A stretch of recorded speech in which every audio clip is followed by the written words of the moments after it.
10 বছরের শিশু তাসনিয়া নিখোঁজের 2 দিন পর প্রতিবেশীর বাড়ি থেকে তার বস্তাবন্দি লাশ উদ্ধার করা হয়েছে।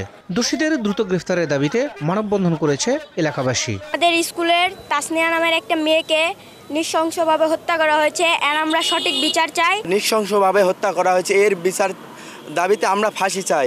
এর জন্য আজকে আমরা মানববন্ধন করেছি। শিশু নির্যাতন করে হত্যা করা হয়েছে, এই হত্যার কারীদের বিচারের দাবিতে এবং তাদের যেন সর্বোচ্চ শাস্তি ফাঁসি হয়, এর দাবিতে আমরা আজকে এই মানববন্ধনে দাঁড়িয়েছি। ডিজিটাল যুগে আসামিকে ইচ্ছা করলে যে কোনো মুহূর্তে গ্রেফতার করতে পারে, সে পাতালে থাকলেও বাজার থেকে বের করতে পারবে, কিন্তু আজ পর্যন্ত 5-6 দিন হয়ে যাচ্ছে মূল আসামির একজনও ধরা পড়লো না। গত 17 সেপ্টেম্বর নিখোঁজ হয় তৃতীয় শ্রেণীতে পড়ুয়া তাসনিয়া। অনেক খোঁজাখুঁজির পরও তাকে না পাওয়া গেলে পরদিন তার বাবা থানায় একটি সাধারণ ডায়েরি করেন।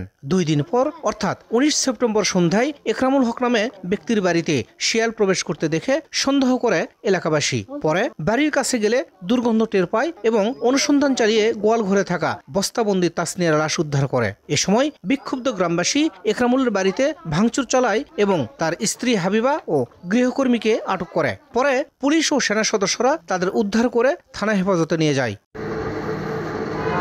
স্থানীয়দের অভিযোগ, শিশু তাসনিয়াকে অপহরণের পর শারীরিক নির্যাতন করে হত্যা করা হয়েছে। খোঁজাখুঁজি করার পর এই আসামি পক্ষের বাড়িতে এই গোয়াল ঘরে পাওয়া গিয়েছে এই গন্ধ ছড়ানোর ইয়েকে। তারপরে পরিত্যক্ত এই জায়গা গ্রামবাসীরা যে এই মেয়েটিকে উদ্ধার করে এবং এখানে এই নৃশংস হত্যাকাণ্ডের সাথে জড়িত যারা তারা পালিয়ে যায়। 2টি আসামিকে আমরা নিজে হাতে ধরে আইন শৃঙ্খলা বাহিনীর হাতে হস্তান্তর করেছি, কিন্তু এখন আমাদের দুঃখ আর পরিতাপের বিষয় যে এখন পর্যন্ত মূল যারা হত্যা আসামি এখন পর্যন্ত গ্রেফতার হয় নাই। তাসনিয়ার হত্যাকারী যে কয়জন আসামি জড়িত আছে কেন গ্রেফতার হচ্ছে না? আমরা অতি শীঘ্র এদেরকে গ্রেফতার চাই।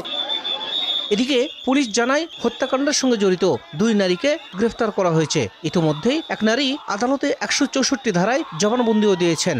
বাকি 3 আসামিকে দ্রুত গ্রেফতারের চেষ্টা চলমান। অলরেডি 2 জন আসামি গ্রেপ্তার করছি, আরও যারা পলাতক আসামি আছে তাদেরকে গ্রেপ্তার করার জন্য সর্বোচ্চ চেষ্টা আমাদের অব্যাহত আছে।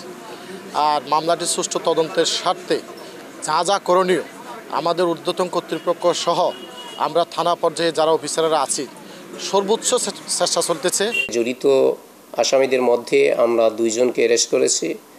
অ্যারেস্ট করে তাদেরকে আদালতে সুপোর্ট করেছি। আদালতে একজন নারী 164 ধারায় স্বীকারোক্তিমূলক জবানবন্দি দিয়েছেন এবং এর হত্যাকাণ্ডের সাথে অন্যান্য আসামি যারা আছে আমরা ওই নারীর বক্তব্য থেকে সুস্পষ্টভাবে বুঝতে পেরেছি, অন্যদেরকে আইডেন্টিফাই করতে পেরেছি।